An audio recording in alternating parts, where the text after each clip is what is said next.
Praise the lord. దేవునికి మహిమ కలుగును గాక. ప్రభు నామంలో మీ అందరికీ వందనాలు. అందరు బాగున్నారా అండి? మీరందరూ బాగున్నారని మేము విశ్వసిస్తున్నాం. ప్రతిదినం మీ కొరకు ప్రార్థన చేస్తున్నాం. ఈ సమయంలో దేవుని వాక్యం వినడానికి మనమందరం మన హృదయాలను సిద్ధపరచుకుందాం. షకీనా మినిస్ట్రీ సంఘ కాపరి పాస్టర్ జి విజయ్ కుమార్ గారు ఈ సమయంలో మనకు వాక్య సందేశాన్ని అందిస్తారు. మనమందరం ప్రార్థనాపూర్వకంగా ఏకీభవించి దేవుని దీవెనలు పొందుదాం.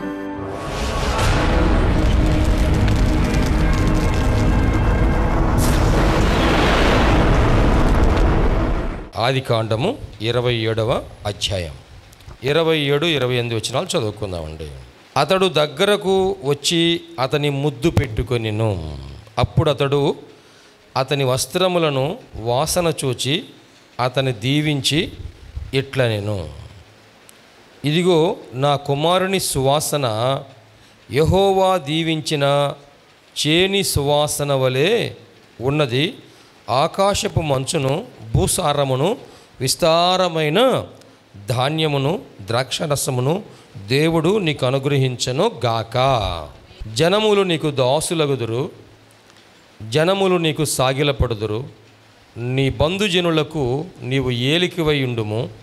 నీ తల్లి పుత్రులు నీకు సాగిలపడుదురు. నిన్ను శపించువారు శపింపబడుదురు, నిన్ను దీవించువారు దీవింపబడుదురు గాక. ఆమేన్. దేవుడి లేఖన భాగములను మన వినికిడిలో ఆశీర్వదించును గాక. ఆమేన్, ఆమేన్. ఇక్కడ మనం చదువుకున్నటువంటి సందర్భంలో ఒక తండ్రి కుమారుడు. తండ్రి ఎవరు? ఇస్సాకు. కుమారుడు యాకోబు. తండ్రి కుమారుడు. ఇక్కడ 26వ వచనం చూడండి. అతని తండ్రి అయిన ఇస్సాకు, నా కుమారుడా దగ్గరకు వచ్చి నన్ను ముద్దు పెట్టుకోమని అతనితో చెప్పాను. ఇస్సాకు తన తండ్రి దగ్గరకు వచ్చినప్పుడు ఆ తండ్రి అంటున్నాడు, నా కుమారుడా నా దగ్గరకు వచ్చి నన్ను ముద్దు పెట్టుకో అంటున్నాడు. తండ్రి కుమారుడిని ఏమంటున్నాడంటే, నువ్వు వచ్చి నన్ను ముద్దు పెట్టుకో అంటున్నాడు. కుమారుడు వచ్చి తండ్రిని ముద్దు పెట్టుకున్నాడు కదండి. మన పిల్లల్ని మనం ముద్దు పెట్టుకుంటూ ఉంటాం.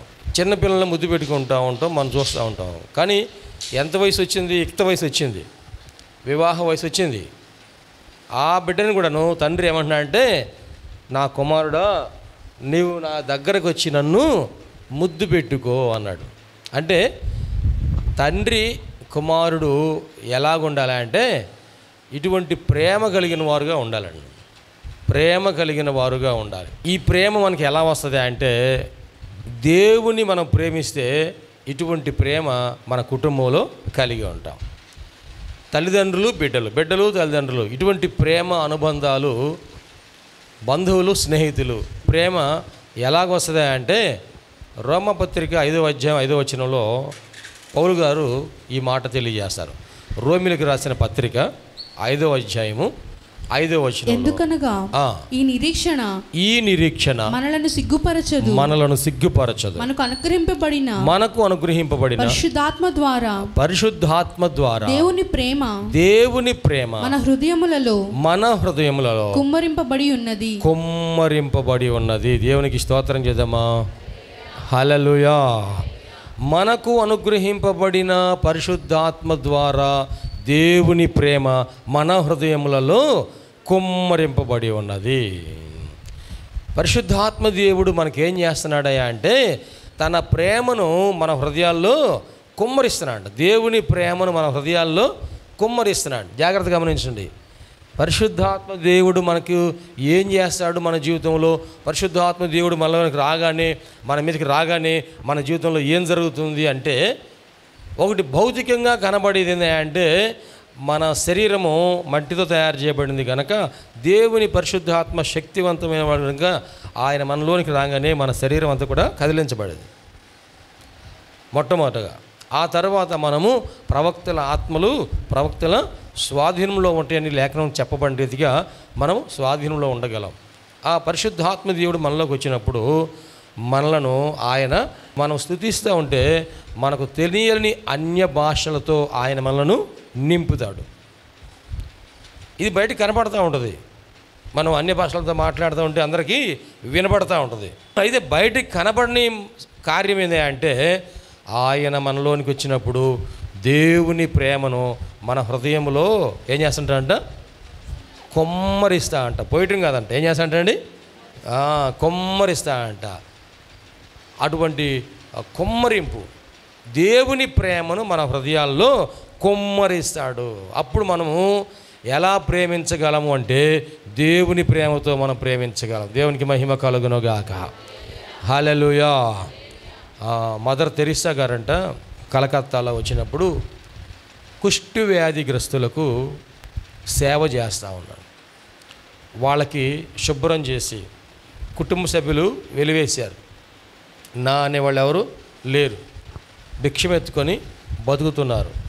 పెడితే తినటం, లేకపోతే లేదు. మరో ప్రక్క వ్యాధి తీవ్రత ఇబ్బంది కలిగిస్తూ ఉంది. అవయవాలు పాడైపోతూ ఉన్నాయి. అటువంటి పరిస్థితుల్లో ఆ కుష్టి వ్యాధిగ్రస్తులకి ఒక ఆశ్రమం ఏర్పాటు చేసి వారిని అక్కడ చేరదీసి వారిని ఆదరించి వారికి ఆరోగ్యానికి సంబంధించిన సపర్యలు చేస్తూ ఆహారం పెడుతూ వాళ్ళని ఆమె ఎంతో ప్రేమిస్తుందంట. చనిపోదాం అనుకున్నామమ్మా, మాకు తల్లిలాగా నువ్వు వచ్చావు అని అందరూ కూడా ఆ పంచన చేరి సంతోషపడుతూ ఉన్నారు. ఒక రోజున ఒక ధనవంతురాలు వచ్చి చూస్తుందంట, ఏమిటి ఎందుకు ఆశ్రమం పెట్టింది ఇక్కడ, ఎందుకు వీళ్ళందరినీ చేరదీసింది అని చూస్తూ ఉంటే ఆ కుష్టి వ్యాధి కలిగిన వాళ్ళ చేతులు, పాదాలు, వేళ్ళన్నీ కూడాను పాడైపోయి గాయాలైతే ఎందుకు అవుతాయి తెలుసా మీకు? చేతి వేళ్ళు కానీ కాళ్ళు వేళ్ళు కానీ గాయాలు అవుతాయి తెలుసా? ఆ కుష్టి వ్యాధి వచ్చినప్పుడు ఆ నరాలు స్పర్శను కోల్పోతాయి పూర్తిగా. ఆ పూర్తిగా స్పర్శ కోల్పోయిన తర్వాత ఈ వేళ్ళకి పూర్తిగా స్పర్శ కోల్పోయిన తర్వాత అది ఆ నిప్పులో పెట్టినా కానీ తెలియదు. నిప్పులో పెట్టినా కానీ కాలినట్టుగా తెలియదు. ముళ్ళు గుచ్చుకున్నా కానీ గుచ్చుకున్నట్టుగా తెలియదు. ఇంజక్షన్ చేసినా కానీ చేసినట్టుగా తెలియదు. అందువల్ల ఏమైందంటే గాయాలు అయిపోతాయి. ఆ నరాలు ఏమైపోతాయి అంటే బలహీనపోయి అవి కుచించుకుపోతూ ఉంటాయి. ఆమె ఆ గాయాన్ని కడుగుతూ ఉంటేనంట లోపల నుంచి చీము రక్తం వస్తుందంట. వస్తూ ఉంటే ఆ ధనవంతురాలు అందంట, ఛీ ఇటువంటి పని నేను బతికుండగా చేయను అందంట. ₹1,00,000 ఇచ్చి కానీ నేను చేయను అందంట. మదర్ తెరిసా గారు అందంట, నాకు కూడా ₹1,00,000 ఇచ్చింది నేను చేయను, కానీ దేవుని ప్రేమను బట్టి నేను చేస్తున్నాను. గట్టిగా చప్పట్లు కొడుతూ దేవునికి మహిమ చెల్లిద్దామా? దేవుని ప్రేమను బట్టి చూడండి, మనము తల్లిగా, తండ్రిగా, భర్తగా, భార్యగా, అన్నదమ్ములుగా, అక్కచెల్లెలుగా శరీరంలో, మనసులో కొంత ప్రేమ ఉన్నాయి. ఇవి మనుష్యుని సంబంధించిన, మనసుకు సంబంధించిన, శరీర సంబంధమైన ప్రేమలు మాత్రమే. ఎటువంటి ప్రేమలు తల్లైనా, తండ్రి అయినా, అన్నైనా, తమ్ముడైనా, అక్కని చెల్లైనా, ఇంకా కుటుంబ సభ్యులైనా, స్నేహితులైనా, బంధువులైనా, ఎటువంటి ప్రేమ అంటే ఇది మనల్ని ప్రేమిస్తే మనల్ని ప్రేమిస్తాం, మనల్ని ద్వేషిస్తే మనము ద్వేషిస్తాం. ఇది మానవ సంబంధమైన ప్రేమ. కానీ దైవ సంబంధమైన ప్రేమ ఏంటంటే మనల్ని ప్రేమించినా ప్రేమిస్తాం, మనల్ని ద్వేషించినా కూడాను ప్రేమిస్తాం. అది దేవుని ప్రేమ. దేవునికి మహిమ కలుగునుగాక. హల్లెలూయా.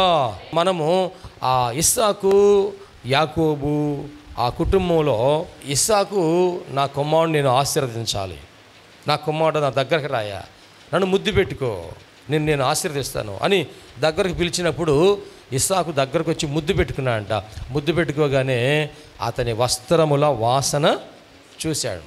చూసిన తర్వాత ఆ కుమారుణ్ణి ఆశీర్వదిస్తున్నాడు. ఏమని ఆశీర్వదిస్తున్నాడు ఇక్కడ? ఇదిగో నా కుమారుని సువాసన యెహోవా దీవించిన చేని సువాసన వలె ఉన్నది. చేని సువాసన. చేని సువాసన అంటే పొలము సువాసన. యెహోవా ఆశీర్వదించిన పొలము ఎటువంటి సువాసనగా ఉంటుందో జాగ్రత్తగా గమనించండి. పొలాలు అందరూ వేస్తున్నారు. దేవుని నమ్ముకున్న వారు పొలం వేస్తున్నారు, దేవుని నమ్ముకోకుండా ఉన్నవాళ్ళు పొలం వేస్తున్నారు. వర్షాలు ప్రారంభమవుతాయి, పొలం పని ప్రారంభమైంది. దున్నేవారందరూ కూడా దున్నడం బిగించేస్తారు. దున్నిన తర్వాత విత్తనాలు నాటడం బిగించేస్తారు. యెహోవా ఆశీర్వదించిన చేని సువాసన. అన్ని జనులు విత్తనాలు వేస్తున్నారు, దేవుని నమ్ముకున్న వారు విత్తనాలు వేస్తున్నారు. గెరారు దేశములో ఇస్సాకు ఆ దేశంలో ఉన్నవాడై అతడు విత్తనాలు వేశాడంట అండి. దేవుడు అన్నాడు, కరువుగా ఉంది కదా అని చెప్పేసి ఈ దేశాన్ని విడిచి నువ్వు ఎక్కడికో వెళ్ళొద్దయ్యా, ఇక్కడే ఉండు, నీ తండ్రి నా అబ్రహాము దేవుడు నేను, నేను నీకు తోడుగా ఉండి నిన్ను ఆశీర్వదిస్తాను. 128వ కీర్తన మొదటి వచనం చదివితే, యెహోవా యందు భయభక్తులు కలిగి ఆయన త్రోవల యందు నడుచువారందరూ ధన్యులు, నిశ్చయముగా నీ చేతుల కష్టార్జితము నీవు అనుభవించెదవు. దేవునికి స్తోత్రం చేద్దామా. దేవుడు ఏం చేస్తాడండి, మన చేతుల కష్టార్జితాన్ని ఆయన ఆశీర్వదించే దేవుడు. నువ్వేం పని చేస్తున్నావో, ఆదాము మొట్టమొదటి ఏ పని చేశాడు ఏమండి? ఆదాము మొట్టమొదట ఏ పని చేశాడు ఆయన? మొట్టమొదటి ఆయన సాఫ్ట్వేర్ ఇంజనీర్ కాదు. ఆదాము మొట్టమొదటి ఏం చేశాడు ఆయన పంట పండించాడు. ఏమండి? భూమిని సేద్యం చేశాడు. ఏదేం తోటలో సేద్యం చేసినటువంటి ఆదాము ఇప్పుడు తోటలోంచి బయటకు గెంటివేయబడి ఇప్పుడు పొలమును పండించడం, నేలను సాగు చేయటము ప్రారంభించాడు. దేవుడు ఆశీర్వదిస్తేనంట ఆ పొలం ఎలా ఉంటుందంటే, నా కుమారుని సువాసన యెహోవా దీవించిన చేని సువాసన వలె ఉన్నది. దేవుడు ఆ పంటను ఆశీర్వదించాలి అని కోరుకుంటున్నాడు. దేవుడు వాగ్దానం చేశాడు, నీ భూఫలమును నీ గర్భఫలమును నేను నిన్ను ఆశీర్వదిస్తాను. మొట్టమొదటి భూఫలం అన్నాడా, గర్భఫలం అన్నాడా? ద్వితీయోపదేశకాండం 28వ అధ్యాయం 4వ వచనం. నీవు నీ దేవుడైన యెహోవా మాట వినిన ఎడల ఈ దీవెనలన్నీ మీ మీదకి వచ్చి, ఈ దీవెనలన్నీ నీ మీదకి వచ్చి నీకు ప్రాప్తించును. నీవు పట్టణంలో దీవింపబడుదువు, పొలములో దీవింపబడుదువు. పట్టణములో దీవించబడతావు, పొలములో దీవించబడతావు. నీ గర్భఫలము నీ నీ భూఫలము నీ భూఫలము నీ పశువుల మందలు నీ పశువుల మందలు నీ దుక్కిటెద్దులు నీ దుక్కిటెద్దులు నీ గొర్రె మేకల మందలు దీవించబడును. దేవుడు వాగ్దానం చేసి, ఈ వాగ్దానాలన్నీ కూడా ఈ జూన్ నెలలో దేవుడు మన జీవితాల్లో మన కుటుంబాల్లో అనుగ్రహించి ఆశీర్వదించునుగాక. ఆమేన్. ఇప్పుడు కొంతమంది మన పొలం ఉంది కానీ మన పొలం పని మనం చేయట్లా. మనం ఏం చేసాము, చేసే వాళ్ళకి కౌలుకి ఇచ్చాము. కౌలుకి ఇచ్చినంత మాత్రాన ఆ పొలం మంద కదా నాకు ఈయనట్టే దేవుని స్తోత్రం. ఏమండి, మన పొలం కౌలుకి ఇచ్చాము, ఇప్పుడు అది మంద కదా. పని చేసుకునేంత వరకే ఈ సంవత్సరం వాళ్ళకే వారు పని చేసుకోవడానికే అవకాశం, పండించుకోవడానికే అవకాశం. ఆ తర్వాత అది మనకి హ్యాండ్ ఓవర్ చేయాల్సింది కదండి. మనం కౌలుకి ఇచ్చినా కానీ వాళ్ళని అడుగుతాం, పొలం పంట ఎట్లా ఉంది అని అడుగుతాం కదండి. పంట ఎట్లా ఉంది అంటే, నాకు ఇచ్చావు, నాకు డబ్బులు ఇస్తున్నావు, నువ్వు కూడాను దీవించబడా. ఆ పంట విత్తనాలు వేసిన దగ్గర నుండి, నారు పోసిన దగ్గర నుండి ఆ పంట అంతా కూడా దేవుడు తోడుగా ఉండి దానికి చీడపీడ రాకుండా దానికి కాపుదలు ఇస్తాడంట. తగిన కాలంలో వర్షం ఇచ్చి ఆ మొక్కలను పెంచుదంట, పంటను ఆశీర్వదిస్తాడంట. ఎప్పుడైతే దేవుని కృప ఆ పంటకు తోడుగా ఉంటుందో ఆ పంట ఏపుగా ఎదిగి పచ్చగా ఎదిగి ఫలించి అది సువాసన వచ్చిందంట. దేవునికి స్తోత్రం చేద్దామా. హల్లెలూయా. పెళ్ళంటే 100 ఏళ్ళ చెప్పండి, పంట తంట. సంతోషంగా ఉన్నప్పుడు పంట అనుకుంటారు, దుఃఖంగా ఉన్నప్పుడేమో తంట అనుకుంటారు కదా. కానీ అది పంటే. దేవునికి స్తోత్రం. యెహోవా ఆశీర్వదించిన పంట. దేవునికి మహిమ కలుగును గాక. ఈ సంవత్సరం 2 అయ్యారు, ఆ మీదటికి 3 అయ్యారు, ఆ తర్వాత 4 అయ్యారు. అంటే పంట పెరుగుతుందా పెరగట్లేదా? గర్భఫలము అన్నారు కదండి, భూఫలము అన్నారు. దేవుడు ఈ కుటుంబాన్ని ఆశీర్వదించాలని కోరుకుంటున్నాడు, నీ కుటుంబాన్ని దీవించాలని కోరుకున్నాడు. ఎలా దీవించాలనుకుంటున్నాడు అంటే, యెహోవా ఆశీర్వదించిన చేని సువాసన వలె. మీరు పంట బాగున్నప్పుడు పొలంలోకి వెళ్తే కమ్మని వాసన వచ్చింది కదండి. ద్రాక్ష తోట వేశారు, ఆ ద్రాక్ష తోటలోనికి పంట బాగా వచ్చినప్పుడు తోటలోకి వెళ్తే ఎటువంటి వాసన వస్తుంది? మాకు ఒక 10 సెంట్లు స్థలం పూల మొక్కలు వేసాం. ఏం పూల మొక్కలు అంటే విరజాజి పూలు వేసాం మా ఊరిలో. పూలు కోతకు వచ్చినప్పుడు ఆ పొలంలోకి ఆ దాంట్లోకి వెళ్తే ఎటువంటి వాసన వచ్చింది? విరజాజి పూల వాసన వచ్చింది. పక్కనే మల్లె తోట వేశారు. ఇప్పుడు వేసవికాలంలో మల్లెపూలు బాగా వస్తున్నాయి కదా. మల్లెపూల తోటలోకి వెళ్తే ఏ వాసన వచ్చిందండి? మల్లెపూల వాసన వచ్చేది. ఆ గులాబీ తోట వేశారు, ఆ గులాబీ తోటలోకి వెళ్తే ఏ వాసన వచ్చేది కదా. పంటలోని నేను అనుకున్నా, ఈ పొలంలోని ఇంత వాసన దేవుడు పెట్టాడే కదా. ఈరోజు మానవులు చాలా రకాలు తయారు చేస్తున్నారు, ఫ్లేవర్స్. ఏంటంటే అవన్నీ రకరకాల ఫ్లేవర్స్ కదా. ఇవన్నీ దేవుడు మొట్టమొదటిగా ఏర్పాటు చేసినప్పుడు, ఆశీర్వదించినప్పుడు ఇస్సాకు విత్తనం విత్తి ఎంత పంట పొందాడంటే అది 100 అంతల ఫలమును పొందాడు, 100 అంతల పంటను పొందాడు. అంటే మన జీవితాలు దేవుడు ఎలాగ ఆశీర్వదించాలని కోరుతున్నాడంటే 100 అంతల పంట, 100 అంతల ఆశీర్వాదం, 100 అంతల ప్రతిఫలం దేవుడు మనకు దయచేయను గాక. ఆమేన్. ఈ పొలము ఎటువంటి పొలమయ్యా అంటే యెహోవా దీవించిన పొలం. ఈ పొలము యెహోవా దీవించిన పొలం. యెహోవా దీవించని పొలం కూడా ఉండిద్దా? సామెతల గ్రంథం 24వ అధ్యాయం 30వ వచనం చూడండి దయచేసి. సోమరివాని చేను. ఏ చేను అంటే ఇది? సోమరివాని చేను. నేను దాటి రాగా, నేను వెళ్తా ఉంటే నాకేం కనబడింది? ఒక పొలం కనబడింది. ఏ పొలం అయ్యా? అది ఎవరి పొలం అదే అంటే మిస్టర్ సోమరి. ఎవరిది పొలం కదా?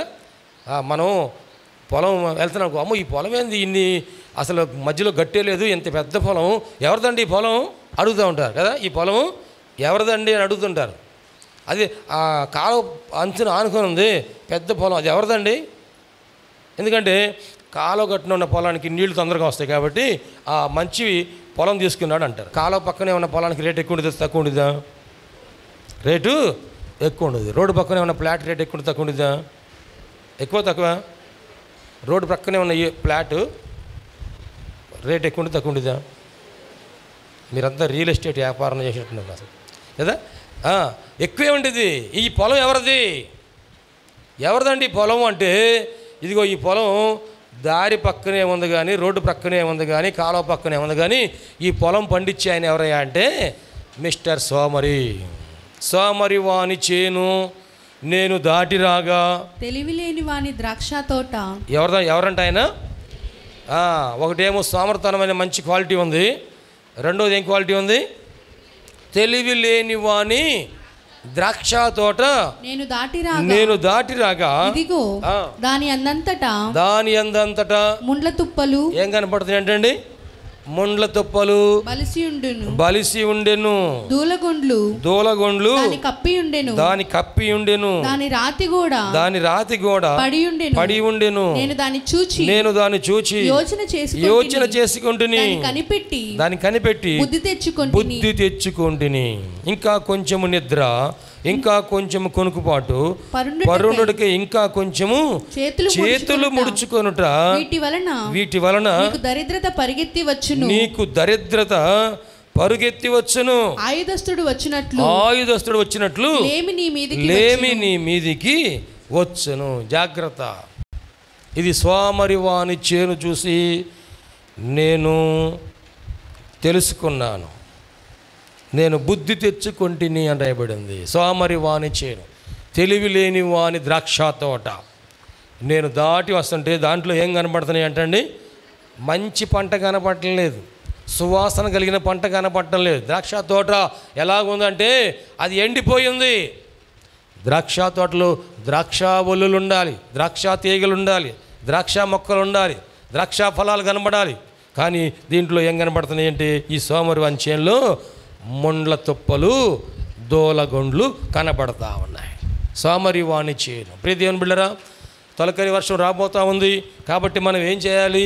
రైతు సోదరులందరూ కూడాను, వ్యవసాయదారులందరూ కూడాను, పనిచేసే పొలం పండించే వారందరూ కూడాను, అందరు కూడా వారు ఉదయాన్నే నిద్రలేచి, ఎప్పుడు లేస్తారంటే వాళ్ళు చీకటితోని నిద్రలేచి పొలం వెళ్తారు. ఎందుకంటే మళ్ళీ ఎండ వస్తే మన పొలంలో పని చేయలేము కాబట్టి చీకటితోని పొలం వెళ్ళిపోయి అక్కడ పొలంలో పని చేయటం ప్రారంభిస్తారు. ఇందులో దాని పొలాన్ని శుభ్రం చేయాలి. ఏం చేయాలి? దానికి చేయాలి. మొక్కలు నాటేటప్పుడు విత్తనాలు నాటేటప్పుడు విత్తనాలు నాటాలి. ఎవరైతే విత్తే సమయంలో విత్తుతారో వారు మాత్రమే కోసే సమయంలో మంచి కోత, మంచి పంట కోసుకుంటారు. దేవునికి స్తోత్రం అండి. విత్తే సమయంలో నిద్రపోయేవాళ్ళు పంట అందరు కోసుకుంటూ ఉంటే వాళ్ళ మొహం చూస్తూ ఉంటారు, కానీ వీళ్ళ ముఖాలు దిగజారిపోతూ ఉంటాయి. జాగ్రత్త. మనము ఇంకొంచెం పండుకుందాము, ఇంకొంచెం కునుకు దిద్దాము, ఒక్క నిద్రలేసి లేద్దాము, ఒక్క పావు గంట అలారం పెట్టానులే అనుకుంటే అది ఏమైపోయిందంట? గాఢ నిద్రలోకి వెళ్ళిపోతారు. ఏమొచ్చిందంట? మేలు రాదంట, పంట రాదంట, దీవెన రాదంట. ఏమొచ్చిందంటండి? దరిద్రత నీ యొద్దకు ఎలా వస్తుంది? స్లోగా రాదంట. ఎట్లా వచ్చిందంటే అది దరిద్రత నీ యొద్దకు పరిగెత్తి వచ్చును. జాగ్రత్త. మన ఆత్మీయ జీవితాలు ఈ పంటకు సూచనగా ఉన్నాయి. నీ ఆత్మీయ జీవితము ఫలభరితంగా ఉంటే చూడండి, ఇది యెహోవా దీవించిన చేయని సువాసన వలె ఉంటుంది. నీ ఆత్మీయ జీవితాలు ఫలభరితంగా ఉండాలి అంటే బాప్తిసం పొందిన వారందరికీ పేతురు గారు అంటున్నారు, అపోస్తల కార్యం 2వ అధ్యాయం 42వ వచనంలో, వీరు అపోస్తల బోధ ఎందును, సహవాసమందును, రొట్టె విరుచుట ఎందును, ప్రార్థన చేయట ఎందును ఎలాగుండాలంటే అండి, మీరు ఎలాగుండాలి అంటే ఇదిగో సహవాసములో ఉండండి, బోధ వినండి, రొట్టె విరుచుట కార్యక్రమంలో పాల్గొనండి, అలాగనే ప్రార్థనలో ఎడతెగక ఉండండి. ఇలాగున ఎవరైతే ఉంటారో వారు కునుకుబాటు లేకుండా కష్టపడి పని చేసేవారుగా ఉంటారు. అటువంటి వారి పొలము ఎలాగుంటుందంటే అది పచ్చగా ఉంటుంది, అది సువాసన వచ్చేదిగా ఉంటుంది. దేవుని స్తోత్రాలండి. హల్లెలూయా. రోజు వేకువజామునే లేచి ప్రార్థన చేస్తూ ఉన్నాం కదా. ఎంతమంది ప్రార్థన చేస్తున్నారో స్తోత్రం చెబుతారో. దేవుని మందిరంలో అబద్ధాలు చెప్పకూడదు. దేవునికి స్తోత్రాలు. పొద్దున్న లేచి ప్రార్థన చేస్తున్నాం, ఇది మనం నేర్చుకోవాలి. ఒకవేళ ఏదైనా రోజున మనము నిద్ర లేకుండా ఉన్నాము అంటే మనలో ఏం ప్రారంభమైంది? సోమరి వాణి చేయను అన్నాడు కదా, ఆ సోమరితనం అనేది ప్రారంభమైంది. సోమరితనం. ప్రేమ దేవుని బిడ్డలారా, మన మనసు ఎప్పుడు కూడా మనం ఏం చేయాలంటే పూర్తిగా పనిలో నిమగ్నం చేసుకోవాలి. నా చేతి నిండా పని ఉండాలి. ఒక ప్లానింగ్ తయారు చేసుకోవాలి. ఈరోజు నేను ఏ టైంకి నిద్ర లేవాలి, ఎందుకంటే నాకు ఎంత పనులు ఉన్నాయి, ఇన్ని పనులు పెట్టుకున్నాను కాబట్టి నేను ఉదయాన్నే నిద్ర లేవాలి, నేను ఈ పని ఈ టైంకి ప్రారంభించాలి, ఈ పని ఈ టైంకి ముగించాలి, ఇది నా బాధ్యత అని ఏ తల్లి అయితే, ఏ తండ్రి అయితే, ఏ బిడ్డ అయితే తన సిద్ధపాటు కలిగి ఉంటాడో వారు దీవించబడేవారుగా ఉంటారు, ఆశీర్వదించబడేవారుగా ఉంటారు, ఫలించేవారుగా ఉంటారు. ఈ లేఖనాల్లో గమనిస్తే మనము సోమరితనము అనేది లేకుండా, సామెతల గ్రంథము 6వ అధ్యాయము 6వ వచనం చూడండి దయచేసి. సోమరి చీమల యొద్దకు వెళ్ళుము, చీమల యొద్దకు వెళ్ళుము, వాటి నడతలు కనిపెట్టి జ్ఞానం తెచ్చుకో. వాటికి న్యాయాధిపతి లేకున్నను పై విచారణకర్త లేకున్నను అధిపతి లేకున్నను అవి వేసవి కాలమందు ఆహారము సిద్ధపరచుకొనును, కోతకాలమందు ధాన్యము కూర్చుకొనును. సోమరి ఎందాక నీవు పండుకొని ఎందువు, ఎప్పుడు నిద్ర లేచెదవు, ఇంకా కొంచెము నిద్రించదనని, కొంచెము కొనికెదనని, కొంచెము సేపు చేతులు ముడుచుకొని పరుండెదనని నీవనుచుందువు. అందుచేత దోపిడిగాడు వచ్చినట్లు దారిద్ర్యము నీ వద్దకు వచ్చును. దోపిడిగాడు వచ్చినట్టు దారిద్ర్యము నీ వద్దకు వచ్చును. ఆయుధదారుడు వచ్చినట్లు లేమి నీ వద్దకు వచ్చును. కుటిలమైన చాలు. దేవుడు ఈ మాటలు దీవించును గాక. ఆమేన్. సోమరి చీమల దగ్గరికి వెళ్ళి నేర్చుకో. వాటికి పైన న్యాయాధిపతి లేడు, విచారణకర్త అంటే సూపర్వైజర్ లేడు. మీరు పనివారిని చూస్తే ఏ పని చేసేవారైనా వారికి ఒక మేస్త్రి ఉంటాడు, పని చేసేవారికి ఒక మేస్త్రి ఉంటాడు, లేకపోతే పని చేసే వాళ్ళకి ఒక సూపర్వైజర్ ఉంటాడు. ఉదయాన్నే మనం నిద్రలేచి వచ్చేటప్పుడు కొంతమంది పనికి వెళ్తున్నారు, బజార్లన్నీ క్లీన్ చేస్తారు, మురికాలన్నీ క్లీన్ చేస్తారు. పారిశుద్ధ్య కార్మికులు వెళ్తున్నారు, వాళ్ళు ఒక 10 మంది కార్మికులు ఉన్నారంటే వాళ్ళ మీద ఒక మేస్త్రి ఉంటాడు, ఒక సూపర్వైజర్ ఉంటాడు. అంటే వీళ్ళందరూ పని చేస్తున్నారా చేయట్లేదా, ఈ పని చేయించాలి కదా. ఆ 10 మంది కూలికి వెళ్తున్నారంటే వాళ్ళ మీద ఒక మేస్త్రి ఉంటాడు. ఆ మేస్త్రి ఆ మగవాళ్ళు కానీ ఆడవాళ్ళు కానీ వాళ్ళు ఏం చేస్తారు, ఈ పనికి మేము ఇంతమంది చేయగలం కాబట్టి మాట్లాడతారు. అవి వెళ్ళిన తర్వాత కూడాను వీళ్ళు అందరూ కూడా 10 మంది ఆ పని సక్సెస్ఫుల్గా చేస్తున్నారా లేదా అని విచారణ చూస్తూ ఉంటారు. వాళ్ళు చేస్తుంటారు, చూస్తూ ఉంటారు. కానీ చీమల కంట సూపర్వైజరు లేడు, చిన్న మేస్త్రి లేడు, పెద్ద మేస్త్రి లేడు, ఇక ఈ పైన ఆఫీసర్ లేడు, ఎవరు లేరు. కానీ వాటికి ఉన్న జ్ఞానం ఏంటంటే ఈ వేసవి కాలంలో కూర్చుకోవాలి. దేవునికి స్తోత్రం అండి. ఈ వేసవి కాలంలో కూర్చుకోవాలి. కాబట్టి అవి ఏం చేస్తాయంటే చీమలు కూర్చుకుంటూ ఉంటాయి, వేసవి కాలంలో సమకూర్చుకుంటూ ఉంటాయి అంట. మనం కూడాను సమకూర్చుకోవలసిన సమయంలో సమకూర్చుకోవాలి.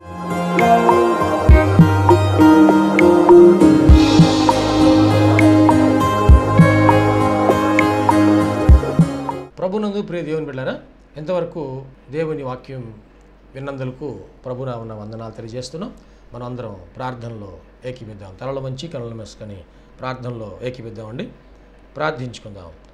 మహోన్నతుడైన దేవ, పరిశుద్ధుడైన మా ప్రభువా, నీ పరిశుద్ధమైన పాదములకు వందనాలు. ఇదిగో నాయనా, ఈ వాక్యము ద్వారా మాతో మీరు మాట్లాడినందుకు వందనాలు ప్రభా. అవును, నువ్వు సజీవుడైన దేవుడివయ్యా, మాట్లాడే దేవుడవు ప్రభా.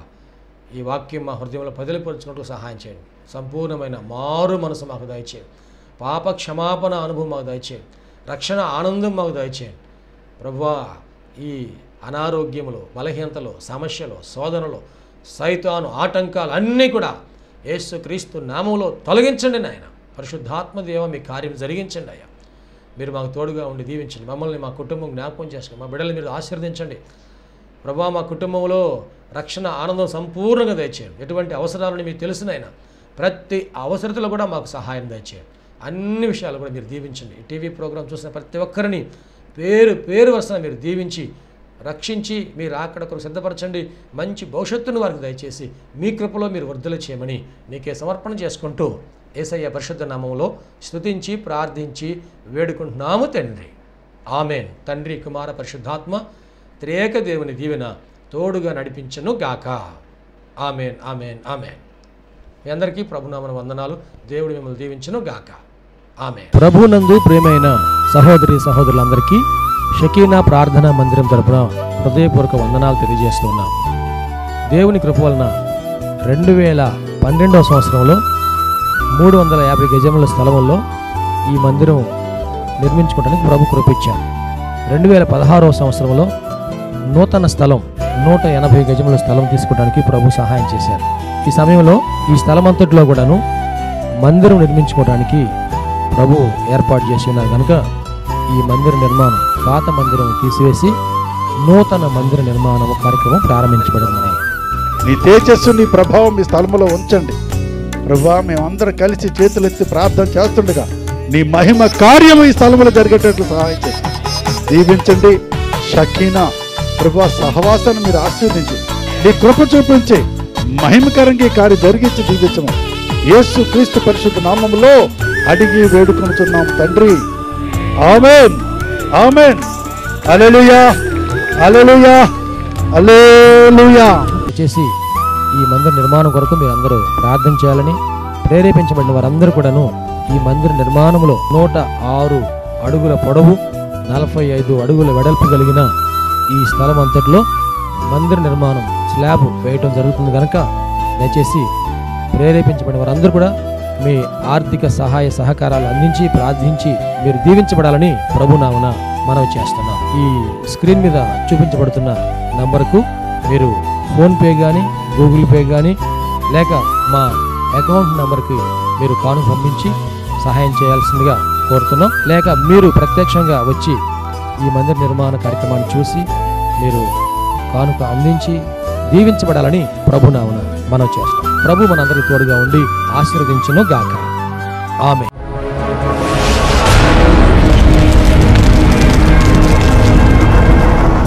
ప్రభునందు ప్రియమైన సహోదరి సహోదరులారా, షకీనా ప్రార్థనా మందిరము దేవుని కృప వలన 2012వ సంవత్సరము మే నెల 1వ తారీఖున ప్రతిష్ఠ చేయబడి దేవుని పరిచర్లో అనేక మందికి దీవెనకరంగా ఉండడానికి ప్రభు కృప ఇచ్చి ఉన్నారు.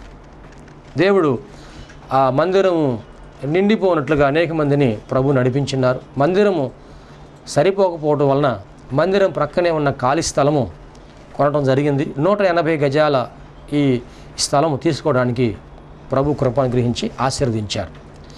ఈ స్థలము భారీ వ్యయంతో కూడుకుంది కనుక ఈ స్థలమునకు కావలసినటువంటి మరి అవసరతలు చాలా ఉన్నాయి.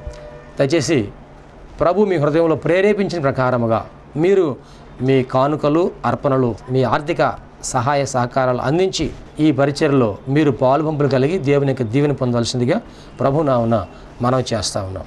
మీ కానుకలు, మీ అర్పణలు మా యొక్క బ్యాంక్ అకౌంట్ నెంబర్కు పంపించాలనుకున్నవారు బ్యాంక్ అకౌంట్ నెంబర్ పంపించండి. వ్యక్తిగతంగా మమ్మల్ని కలిసి మీరు ఇవ్వాలనుకున్నవారు వ్యక్తిగతంగా కలిసి మీరు ఇచ్చి దీవెనలు పొందాలని ప్రభునామన మనవి చేస్తూ ఉన్నాం. ఈ దేవుని కార్యంలో మీరు పాలుపంపులు కలిగి ఉండడానికి ఇష్టపడుతున్నందుకు ప్రభునామన వందనాలు తెలియజేస్తూ దేవుడు మిమ్మల్ని అందరినీ ఆశీర్వదించును గాక. అందరికీ వందనాలండి.